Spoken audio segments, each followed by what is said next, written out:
Muling nagkaroon ng pagdinig ang Senado kaugnay sa iligal na pag-aresto kay dating Pangulong Rodrigo Duterte. Pero sa pagkakataong ito ay inisnab ng karamihan ng opisyal ng ehekutibo ang pagdinig. Tunghayan natin ang ibang detalye ng balita mula kay Troy Gomez.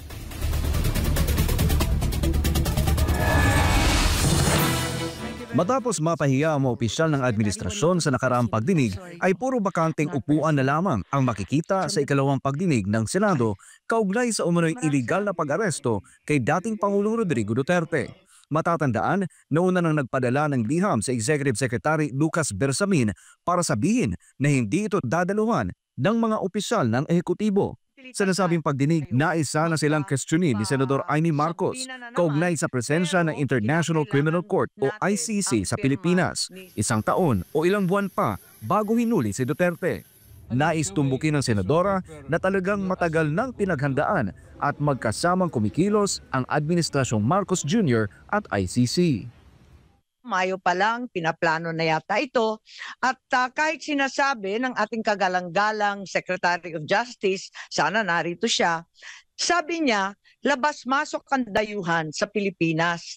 Libo-libo sila, daan-libo pa ang pumapasok na waring di natin nalalaman. Ngunit, kilala ng ating Bureau of Immigration ang ilang ICC, mga tauhan na klaro na pumasok dito. Unang-una, maliwanag, si Maya Destura Bracken. Dumating noong October 4, 2024. Siya ay galing US at interpreter siya noong ICC. Maliwanag po yan. At maliwanag din na dumating siya sa Pilipinas. Bukod pa kay Bracken ay inilahad ni Amy batay sa kanyang hawak na impormasyon mula sa Bureau of Immigration ang iba pang tauhan ng ICC na pumasok sa Pilipinas bago pa ang pag-aresto kay Duterte. Kabilang anya rito ang 2 protection experts na nagtanggol sa mga testigo at isang investigador.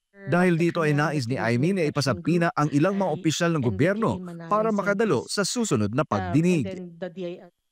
Yes, marami pong sabina.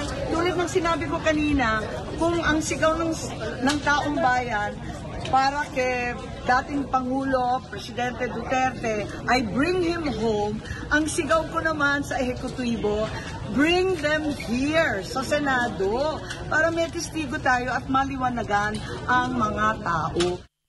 Ilan sa mga ipinasabina ni Amy Marcos ay sina Police Regional Office 3 Director Brigadier General Jean Fajardo, Crime Investigation and Detection Group Director Major General Nicolas Torre III, Philippine National Police Chief General Francisco Marbil, Special Envoy on Transnational Crimes Marcos Lacanilaw at marami pang iba.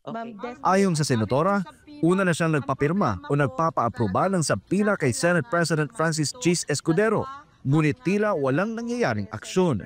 Sagot naman ni Escudero sa isang kasunod na press conference, ipauubaya raw niya ang pagsabina sa isang abogado ng Senado para masigurong makaiwas sa isang constitutional crisis. Dahil sa dulo, anumang compulsory process na i-issue ng Senado na hindi kayang ipatupad ng Office of the Sergeant at Arms, siyempre hihiling ng tulong yan sa tanggapan ng Philippine National Police.